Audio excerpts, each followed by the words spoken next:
अस्सलाम वालेकुम। मैं समझ, जैसा आपको पता है मैं बांग्लादेश में एमबीबीएस कर रहा हूँ। तो आई एम फ्रॉम दिल्ली। ये सब मैं पहले बता चुका हूँ पिछली वीडियो में, लेकिन मैं फिर से एक बार अपना इंट्रो दे देता हूँ। मैं समझ अली, मार्क्स मेडिल कॉलेज मीरपुर 14 का स्टूडेंट। और मैं बांग्लादेश से एमबीबीएस कर रहा हूँ। तो फिलहाल मैं थर्ड ईयर में हूँ।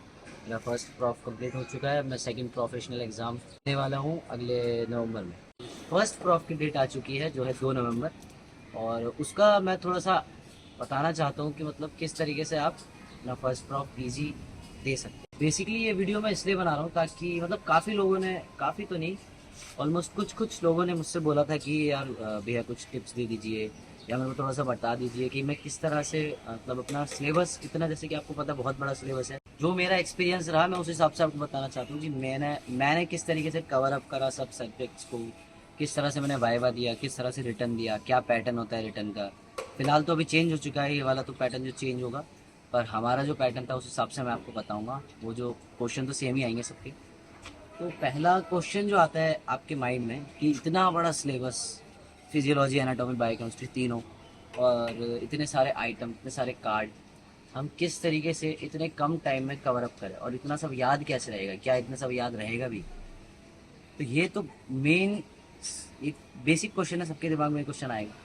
या फिर जो अभी स्टूडेंट आए हैं उनको भी प्रॉब्लम हो रही होगी इस चीज़ में कि मैं आइटम कैसे क्लियर करूँ, मेरे से आइटम नहीं हो पा रहा, मैं मतलब कार्ड तो कैसे ये दूँ। वीडियो उनके लिए भी है जो बांग्लादेश में एडमिशन लेना चाहते हैं, क्योंकि उनके लिए भी इंफॉर्मेटिव है कि मतलब उनको कैसे आगे चल के अपना प्रॉफ देना है या फिर उनको कैसे अपना डेली लाइफ में सब्जेक्ट को किस तरीके से पढ़ना है, किस तरह से कवर अप करना है ताकि उनको एंड में प्रोफेशनल एग्ज़ाम देने में दिक्कत नहीं। तो बेसिकली प्रोफेशनल एग्ज़ाम आपको पता है कि ये फर्स्ट स्टेप है आपके एमबीबीएस का। अगर इसको आपने अच्छे से दिया, मतलब इसमें अच्छा आपका परफॉर्मेंस अच्छा रहा, तो आपको कॉन्फिडेंस मिलता है आगे के प्रोफेशनल एग्ज़ाम देने के लिए। क्योंकि अगर ये अच्छा गया तो बाकी एग्ज़ाम्स भी अच्छे जाएंगे। और मेरे हिसाब से जो है फर्स्ट प्रोफेशनल एग्ज़ाम बहुत इजी है as compare to term exam. अगर आप टर्म और प्रोफेशनल एग्ज़ाम को आप कंपेयर करना चाहते हैं तो फिर प्रोफेशनल एग्ज़ाम कंपैरेटिवली इजी है टर्म के।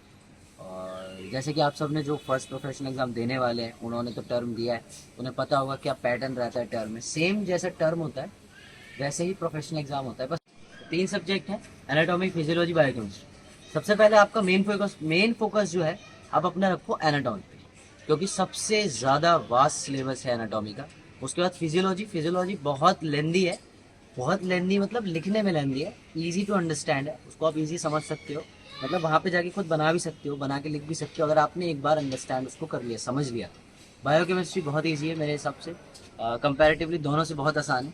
अगर आप उसमें बस एक तो छोटी सी बुक है ABC, आप उससे पढ़ें, गाइड वाइड ये सब का यूज़ ना करें तो अच्छा है। मेन फोकस आपको एनाटॉमी में रखना है। एनाटॉमी में कैसे रखना है कि सबसे पहले आपको एक मेंटली प्रिपेयर रहना है कि मेरे को एनाटॉमी का वाइवा देना है, तो उस एनाटॉमी के वाइवा के लिए आपको अलग से पढ़ना पड़ता है।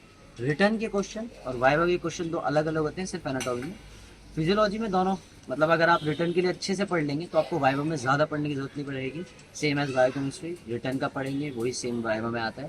लेकिन एनाटॉमी में ऐसा नहीं होता। एनाटॉमी में अगर आप रिटर्न का क्वेश्चन पढ़ रहे हैं तो आपको वाइवा के लिए अलग से पढ़ना पड़ेगा, क्योंकि रिटर्न के बेस पे कभी एनाटॉमी का वाइवा नहीं होता, क्योंकि रिटर्न में कभी विसरा को रिलेटेड कुछ क्वेश्चन नहीं आते, बोन्स को रिलेटेड कोई क्वेश्चन नहीं आते।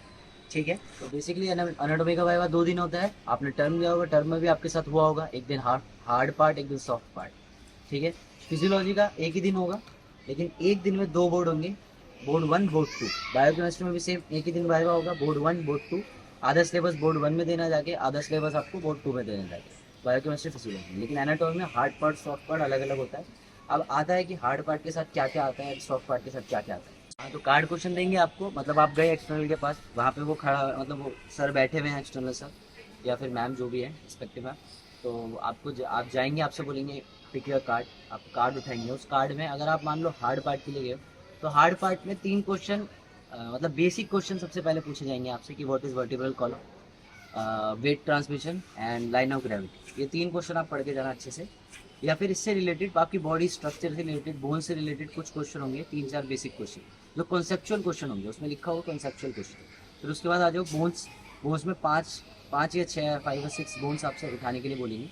उसमें आपका लिखा होगा कि आपकी फीमर या फिर वर्टिब्रा, ये सब मतलब लाइन वाइज लिखा रहता है। तो आपसे कार्ड के अनुसार आपसे बोलेंगे कि आप बोन उठाओ, तो आप बोन उठाओगे। मेरे हिसाब से आपको 4 बोन जो है बहुत अच्छे से पकड़ के जानी है। सारे आर्टिकुलेटेड जितने भी हैं, जैसे articulated hand, articulated foot, pelvis and base of skull, ये 4 चीज़ें आप बेसिक करके जाना। और सब बोन्स के नाम, एनाटॉमिकल पोजीशन एंड उसके पार्ट्स, ये बेसिक नॉलेज सबको होनी चाहिए। उसके बाद मसल अटैचमेंट बहुत रेयर पूछते हैं, किसी से ज़्यादा पूछते नहीं है। बेसिक क्वेश्चन पूछेंगे आपके अंडरस्टैंडिंग बेस पे। उसके बाद जो सॉफ्ट पार्ट में बेसिकली कुछ नहीं होता, और हार्ड पार्ट में आपके साथ surface marking and lucky slide उसमें इंक्लूड होता है। हार्ड पार्ट के साथ surface marking and lucky slide होता है। लकी स्लाइड बहुत ईजी, आप सबने दिया होगा टर्म में, वो कोई मैटर नहीं करता। इतना ही मतलब इतना भी टफ नहीं है कि आप एक प्रॉफ के टाइम पे अगर आप उसको इतना तवज्जो दें। के पास जाएंगे सॉफ्ट पार्ट के लिए, सेम वही प्रोसेस, कार्ड उठवाएंगे आपसे, आपके 5 विसरा के नाम होंगे। उसके बाद नीचे होता है एम्ब्रियोलॉजी। अब एम्ब्रियोलॉजी में आपको सिर्फ डेफिनेशन मेन होती है उसमें, जैसे वीक्स ऑफ 2 क्या है, इन सब की डेफिनेशन आप अच्छे से पढ़ के जाना। एम्ब्रियोलॉजी में बेसिक पढ़ के जाना, कोई इतना हाई मतलब टेंशन लेने की ज़रूरत नहीं कि मेरे को ज़्यादा मैं फेल हो जाऊँगा, कोई फेल नहीं होगा। आप अगर आपके पास बेसिक कॉन्सेप्ट है तो आप इजी कर सकते हैं, प्रॉफ पे अच्छा कर सकते हैं, अगर आपके पास बेसिक कॉन्सेप्चुअल नॉलेज है। उसके बाद बायोकेमिस्ट्री का सेम जाएंगे, बायोकेमिस्ट्री जाएंगे आप, कार्ड उठवाएंगे दोनों बोर्ड में, आपका कार्ड आएगा, आप बोलेंगे बस का बात। बायोकेमिस्ट्री बहुत ईजी। फिजियोलॉजी में सेम कार्ड क्वेश्चन, प्रैक्टिकल बहुत ईजी होता है, जैसे टर्म में दिया वैसे ही होगा, कोई डिफरेंस नहीं है, प्रॉपर बल्कि ईजी होता है। अब आ जाओ आप रिटर्न पे, मेन फोकस अपना रिटर्न पे रखो, क्योंकि मोस्ट ऑफ द जो स्टूडेंट्स होते हैं वो वाइवा में पास होकर रिटर्न में फेल हो जाते हैं, क्योंकि रिटर्न बहुत बहुत बहुत कॉम्प्लिकेटेड भी आता है और बहुत टफ, कुछ लोगों के लिए टफ बन जाता है अगर उन्होंने सही प्लान मेथड या फिर सही मेथड से स्टडी ना करें। ठीक है, जैसे कि अब मान लो आपके 10 दिन बचे हैं, 10 दिन भी नहीं बचे, आपको 7-8 दिन बचे हैं आपके प्रॉफ के।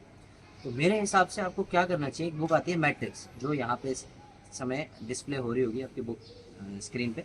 तो मैट्रिक्स में कुछ नहीं करना, आपको एनाटॉमी खोलना है, टॉपिक वाइज क्वेश्चन नहीं करने हैं। सबसे पहले आपको क्या करना है, प्रीवियस ईयर क्वेश्चन पेपर होते हैं उसमें एनाटॉमी के, जैसे एनाटॉमी सब्जेक्ट खत्म होगा उसके बाद प्रीवियस ईयर क्वेश्चन पेपर होंगे। आपको मिनिमम 5 ईयर्स के क्वेश्चन पेपर करने हैं। उससे बाहर तो मतलब 1-2 क्वेश्चन जो ऐसा होगा वो मेरे को लगता है पूरी क्लास में बहुत कम लोगों को आता होगा। और अपना स्टडी पैटर्न इस तरह से बनाना है कि मतलब तीनों सब्जेक्ट इजी कवर हो जाए। वो कैसे होंगे कि अगर आप मान लो रोज के 2 क्वेश्चन पेपर कर रहे हो पर डे, अगर आपने 2 क्वेश्चन पेपर कर लिए तो एनाटॉमी के आप 2 क्वेश्चन पेपर कर रहे हैं तो उसमें काफ़ी क्वेश्चन रिपीट होते हैं। मान लिया आपने रोज के एक क्वेश्चन पेपर में 14 या 15 क्वेश्चन, 14 क्वेश्चन होते हैं हमारे पैटर्न के हिसाब से, आपके पैटर्न में थोड़ा चेंज होगा, आपके पैटर्न का मेरे को आइडिया नहीं है, पर लेकिन क्वेश्चन सेम आते हैं। ठीक है, तो 14 क्वेश्चन हुए, 14 जब आप क्वेश्चन करेंगे तो जब आप नेक्स्ट क्वेश्चन पेपर करेंगे तो उसमें आपको मेरे हिसाब से 9 क्वेश्चन करने पड़ेंगे, क्योंकि 4 आपके पहले कवर अप हो चुके हैं। फिर आप अगले पेपर में जाएंगे तो आपको सिर्फ 7 करने होंगे, क्योंकि उससे पहले आप पूरा कवर कर चुके हो। ऐसे धीरे धीरे करके क्वेश्चन का जो नंबर है वो डिक्रीज होता है। तो ऐसा एनाटॉमी में करना है। एनाटॉमी में अंडरस्टैंडिंग के साथ पढ़ना है, क्योंकि मतलब क्योंकि अंडरस्टैंडिंग मेन है आपके एनाटॉमी, वो नहीं हुई तो आप कॉन्सेप्ट भूल जाओगे, वहाँ पर जाकर कुछ लिख नहीं पाओगे। और क्वेश्चन कोई छोड़ के मत आना, सारे क्वेश्चन करना, सब क्वेश्चन अटैम्प्ट करना, उससे रिलेटेड कुछ लिख कर आना और फिगर बनाना। फिगर बहुत इंपॉर्टेंट है एनाटॉमी में। देन उसके बाद फिजियोलॉजी।